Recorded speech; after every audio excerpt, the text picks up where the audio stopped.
Please be mindful of who's in the room because this presentation does include adult content. For the past nearly 4 years, before returning to private practice, I've been the human trafficking specialist and section chief at the Harris County District Attorney's Office in Houston, Texas, handling thousands of matters related to prostitution and human trafficking.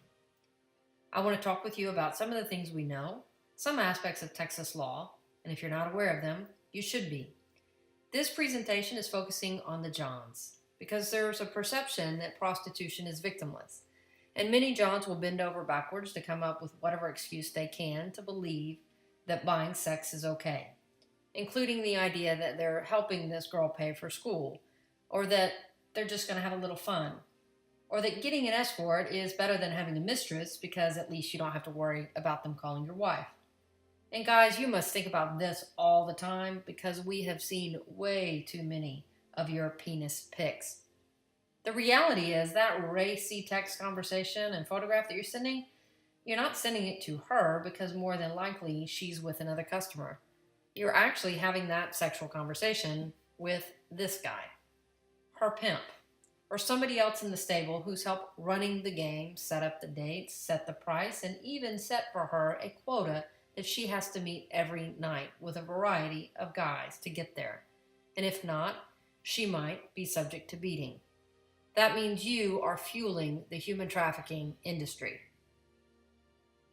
So this presentation's about John, not her, not the pimp. And what John needs to know is that the average age of introduction into prostitution is 13 or 14. So despite what you might say or think about that internet advertisement of saying that it's an adult, Texas law is going to hold you responsible for compelling prostitution of a minor, regardless of whether or not you know the child's age at the time. Other offenses that you might be subjected to, such as trafficking of persons, aggravated sexual assault, and the least of your criminal law worries, being charged with the offense of prostitution, all of which might be an option under your circumstances.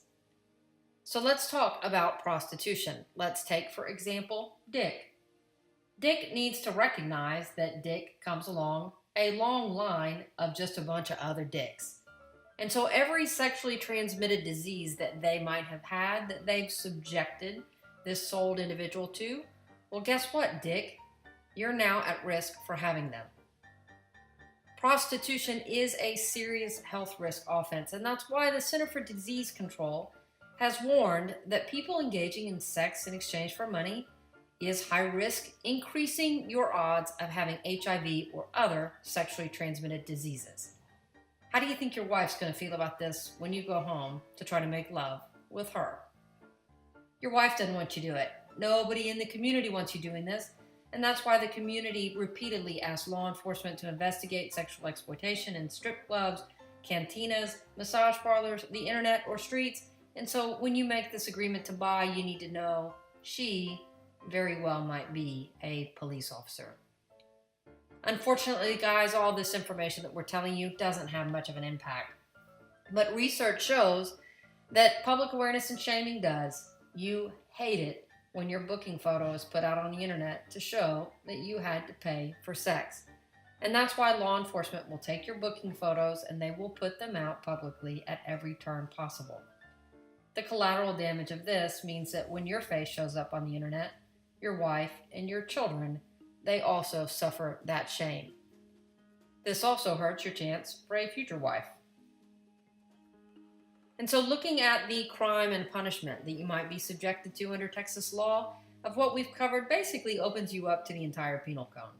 From the Class B misdemeanor of 180 days in jail, all the way up to the first-degree felony of 5 to 99 years or life in prison for compelling a child.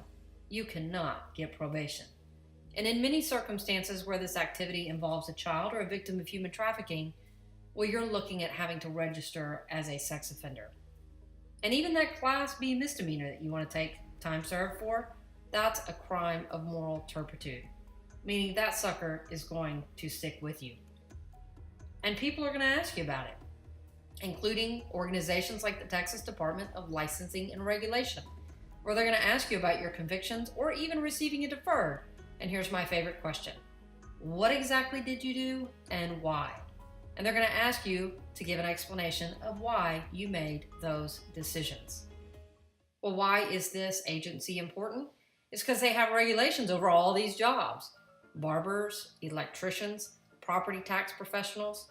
And of these license and certifications, of the many offenses that might be a violation, they say that if you're engaged in crimes involving prohibited sexual conduct, that is a circumstance in which your license or certification can be gone. So guys, I hope you recognize this is not fun. Do not be a John.